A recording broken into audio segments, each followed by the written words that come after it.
Dan pemirsa, Menteri Hukum Supratman Andi Aktas mewakili pemerintah Indonesia menghadiri pertemuan ke-16 China Asian Heads of Intellectual Property Offices di Xi'an. Dalam pertemuan itu, Menteri Hukum meminta dukungan kepada pemerintah Tiongkok terhadap inisiatif Indonesia di tingkat global. Hari ini kita akan menandatangani MOU tidak hanya terkait cooperation, tapi juga Menteri Hukum Supratman Andi Aktas mewakili pemerintah Indonesia menghadiri pertemuan ke-16 China Asian Heads of Intellectual Property Office di Xi'an. Dalam pertemuan itu, Menteri Hukum meminta dukungan kepada pemerintah Tiongkok terhadap inisiatif Indonesia di tingkat global. Indonesia akan secara resmi mengajukan the Indonesia Proposal for a Legally Binding Instrument on the Governance of Copyright Royalty in the Digital Environment. Proposal ini akan dikirim pada sidang Komite Tetap WIPO tentang Hak Cipta dan Hak Terkait atau SCCR di Jenewa pada Desember mendatang.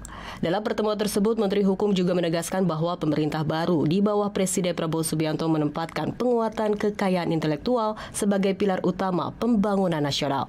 Melalui visi Astacita, pemerintah berkomitmen membangun ekonomi kreatif, inovasi, dan industri berbasis kekayaan intelektual.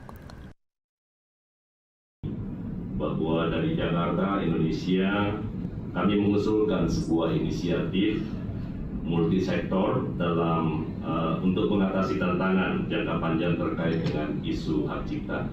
Walaupun saya tahu ini bukan menjadi bagian dari Yang Mulia, tetapi kami berharap mudah-mudahan proposal ini nanti akan bisa menjadi sesuatu hal dan bisa menjadi katalisator pembangunan ekonomi global yang adil, transparan, inklusif, dan berkelanjutan.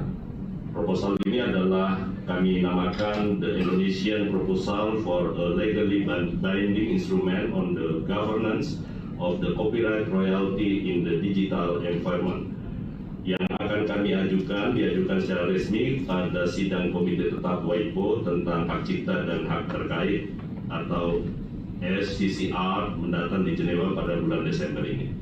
Tak hanya itu, Indonesia juga tengah melakukan modernisasi kerangka hukum, termasuk revisi terhadap Undang-Undang Desain Industri dan Hak Cipta, serta penerapan kebijakan sertifikat kekayaan intelektual sebagai agunan pinjaman perbankan untuk mendukung UMKM dan wirausaha lokal.